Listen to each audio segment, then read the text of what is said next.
Sábado aqui no canal, vocês já sabem, é dia de Biblioteca do Brunão, onde eu comento as principais obras literárias que de alguma forma marcaram a minha vida. Hoje nós falaremos sobre o livro do Murray Rothbard chamado A Anatomia do Estado. Vamos destrinchar essa obra maravilhosa logo depois da nossa amada e querida vinheta. Bora!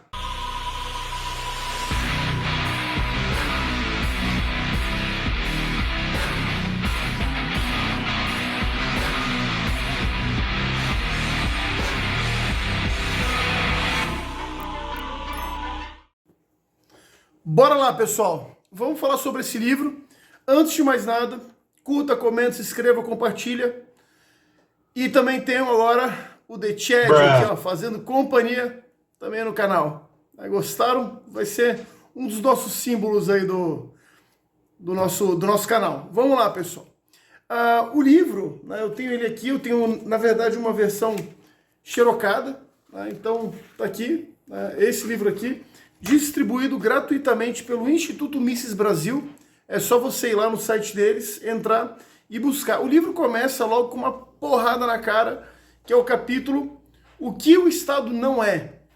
Então, o Murray Rothbard, ele faz uma série de questionamentos a respeito disso. Aqui tem uma muito interessante que eu preciso ler para vocês. Por quê? Porque ele chama, na verdade, o Estado, né, como um organismo, né, que não representa a vontade popular, representa uma vontade, né, de grupos institucionais ligados a uma oligarquia.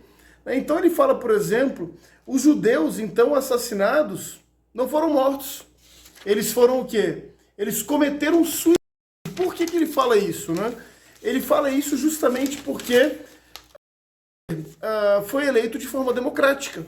Então, ou seja, muitas vezes quando há ascensão do poder de algum grupo político, não necessariamente esse grupo vai fazer a vontade nem sequer dos seus eleitores. Ele vai fazer a vontade, muitas vezes, de um grupo oligarca pelo qual ele está ligado. Então, para Murray Rothbard, o Estado não é, por exemplo, uma instituição necessária para a sociedade. Quem vive, por exemplo, numa cidade do interior, que não tem nem viatura de polícia, passando sabe do que eu estou falando.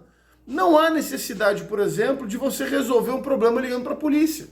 Muitas vezes você tem uma espingarda e munição, que se alguém invadir a sua casa, você resolve o problema. Você simplesmente, se você der um tiro para o alto, você já afugenta, por exemplo, um ladrão. Então, a questão do Estado ser necessário para a sociedade é um ponto fundamental. Por quê? Porque Rothbard tem uma visão um pouco mais anarcocapitalista. Que a gente um dia aqui no canal a gente vai poder debater sobre isso. O Estado também não é uma entidade que representa o interesse comum, o bem-estar. Por que não? Porque o Estado ele é composto por indivíduos que detêm próprios grupos de interesse. E por isso, por essa razão, eles se beneficiam da máquina estatal não necessariamente pela vontade e pelo poder público. O Estado também não é o guardião dos direitos individuais.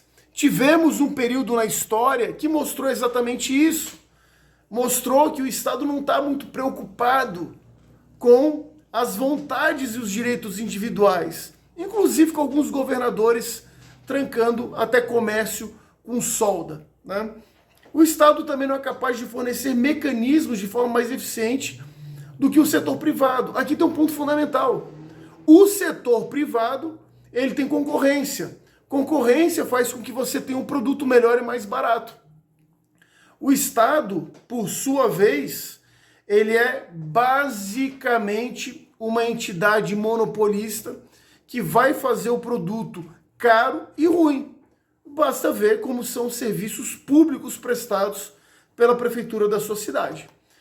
Por outro lado, Rothbard também traz o que o Estado é. E aqui tem alguns pontos fundamentais. Primeiro, o Estado ele é um agente que exerce o poder coercitivo. Ou seja, o Estado, ele é que detém o monopólio da força. Por que isso? Porque ele precisa criar mecanismos para que essa elite oligarca ela sobreviva. Então, ou seja, o Estado, ele permanentemente viola direitos dos cidadãos.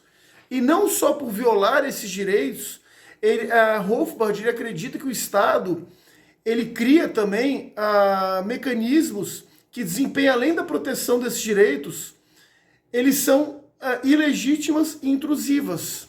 Pois olha, esse período da história que passou é interessante como as coisas aconteceram exatamente dessa forma, né? O Estado agindo de forma intrusiva e ilegítima na vida das pessoas. Então, o Rothbard, que tinha uma visão totalmente compreensível em relação às pessoas se reorganizarem voluntariamente. Né? Então, se você vê, por exemplo, uma região que tenha grupos de pessoas que entendam a necessidade do próximo, que consiga aplicar alguns mecanismos para trabalhar e satisfazer a vontade dessas pessoas, consequentemente, essa pessoa está gerando empregos e gerando melhorias para essa comunidade. Então, dessa forma, há o princípio do empreendedorismo. Né? Então, para Rothbard, o Estado também ele se eterniza. O Estado, gente, ele surge depois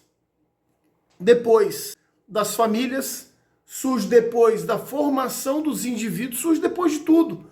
Mas o Estado, uma vez que surge, ele se apropria de todo o resto. E hoje, inclusive, a gente vê o Estado tentando mandar, inclusive, nas próprias religiões, mandar, inclusive, no debate público. Então, o Estado, ele se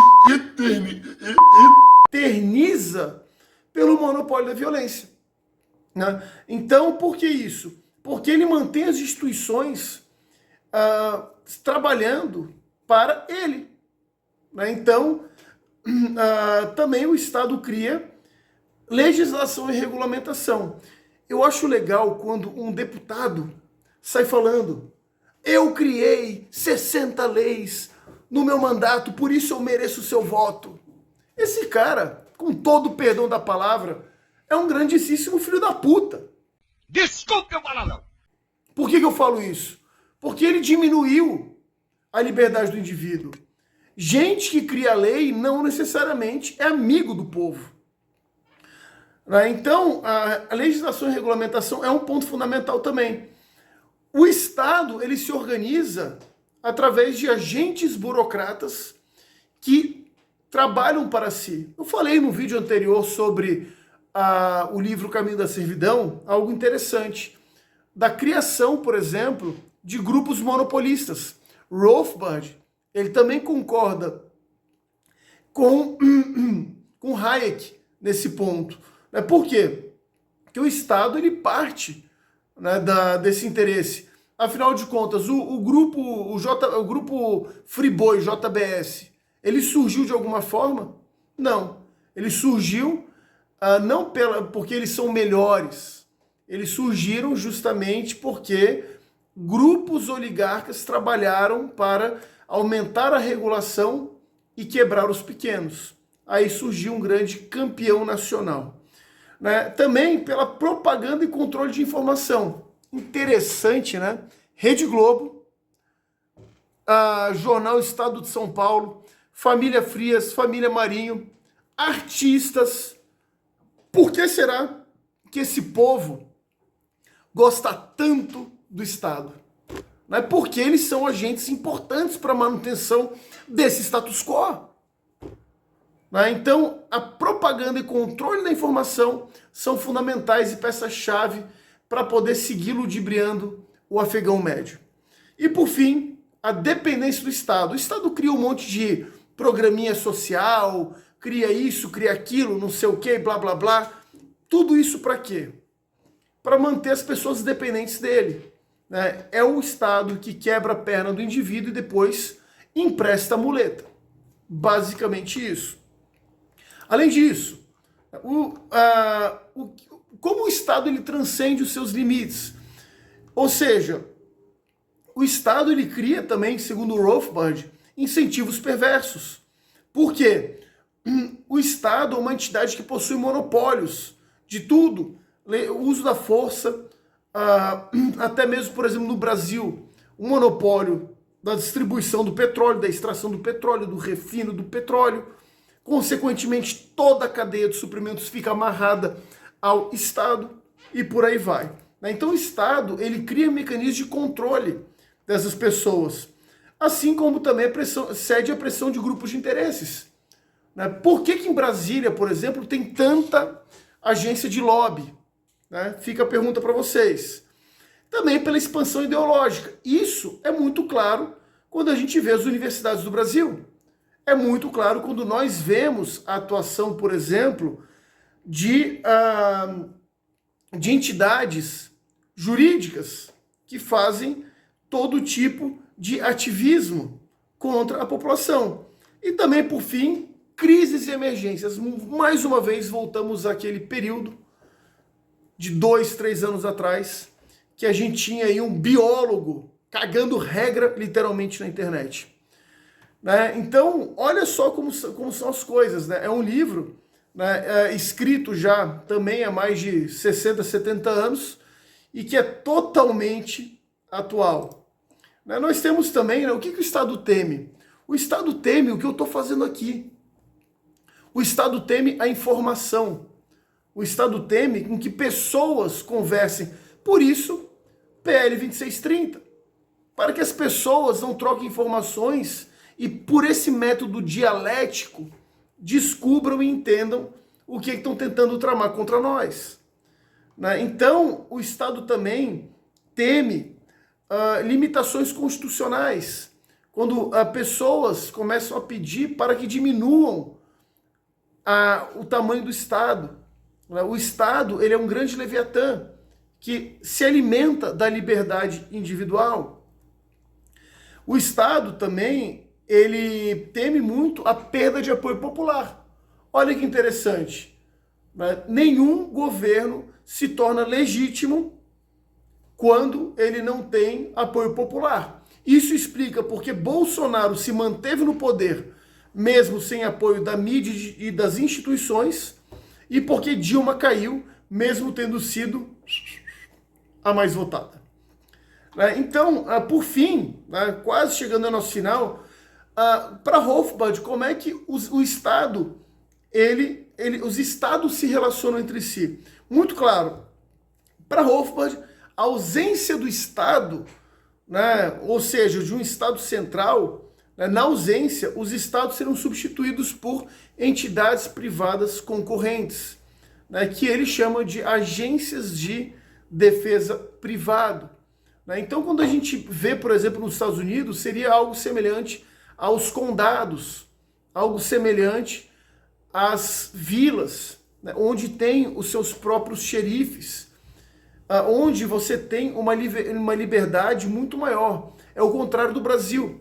No Brasil, o poder está concentrado no topo da pirâmide, em Brasília. Em países mais livres, como até mesmo a Suíça, o poder está concentrado nas vilas, nos vilarejos. Por isso, por exemplo, que na Suíça você tem pessoas armadas até os dentes. Porque o Estado não vai poder falar o que ela pode e não pode fazer. E agora sim, chegando no final, como é a batalha entre poder estatal e poder social? Aqui um ponto fundamental. Tenta imaginar uma linha que vai mais ou menos daqui até aqui. Essa linha tem uma bola no meio. Ou seja, tem que imaginar basicamente o seguinte. Quanto mais essa bola de um lado anda para o outro, a gente tem ou o aumento do Estado sobre o indivíduo, ou a gente tem o aumento da liberdade do indivíduo sobre o poder do Estado. Então, ou seja, o Estado, quando ele avança, ele reprime as liberdades individuais. Já quando existem liberdades individuais, o que acontece? Ela aumenta ao ponto de diminuir a ação do Estado. Olha que coisa interessante. A ausência total do Estado significa o quê? Significa anarcocapitalismo. Concordam comigo? Agora, quando o Estado ele se torna grande ao ponto de esmagar a vontade, a liberdade individual, aí a gente tem um anarcossocialismo. Né? Ou seja, é o Estado que fica tão grande que ele some. Né? Essa que é a diferença do anarcossocialismo e do anarcocapitalismo. Interessante. O que faz mais sentido para você? Deixa nos comentários aí. Tá bom? Então, pessoal, o poder ele é exercido de forma hierárquica. O poder ele é baseado na força e na coerção. E Rothbard não está errado em relação a isso. Porque, na verdade, como o Estado ele possui esse monopólio do uso legítimo da força, ele pode mandar e desmandar nas pessoas. É por isso que sociedades mais livres são armadas. É por isso que sociedades menos livres são desarmadas. E isso tem uma explicação. Esse grupo oligarca, ele passa a ter medo de pessoas armadas. Por quê? Porque se ele aprova um imposto a alguma coisa, essas pessoas, elas podem exercer o seu papel, não de matar necessariamente, mas de removê-lo fisicamente. Vai embora daqui, não queremos você nesse país. E esse cara vai embora. Por isso que a gente fala, a arma não é violência. A arma é equiparação de forças. Basicamente isso. Tá bom, pessoal? Então, a Rothbard, né, ele cria uma teoria, né, que quando você verifica o que acontece, você vê o quanto ele tem razão em relação ao crescimento do Estado. Tá bom, pessoal? Espero que tenham gostado desse vídeo.